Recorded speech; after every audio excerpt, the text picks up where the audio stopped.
Old Forester 1910 Old Fine Whiskey. On October 22nd, 1910, a fire broke out on the factory bottling line and halted production. The mature whiskey that was ready to be bottled instead was stored in a secondary barrel.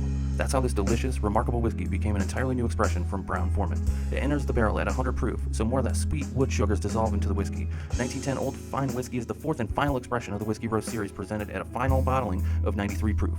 Now on the nose, you're going to get an aroma of a deep interlaced layers of buttercream, sticky toffee, cedar, and apricot. The palate tastes so smooth and so well-rounded, thick like syrup mingling, sweet oatmeal raisin cookies, milk chocolate leading into caramel corn and evolving into spice, and the finish just leads to charred oak with a very clean peripheral spice. Now its uniqueness, actually Old Forester was the first distillery that literally pioneered the concept of double barreling bourbon. Even more surprisingly, the oak isn't too overdone, it's not too woody. This leaves you with a thick, rich overall sip and lingering sweet oaky finish that I personally love. Overall, I'd have to say it's a uniquely satisfying experience that stands out not only among this series, but the whole entire Brown-Forman complete lineup. And I find the extra char on the double barrel of this 1910 to be its main selling point. The oak influence plays nicely with everything else and is refined and sweet.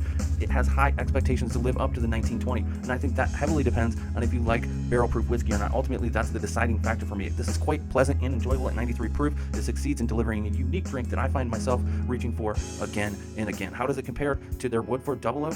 Check out our full review on whiskeyhabit.com and download our free tasting sheet while you're there.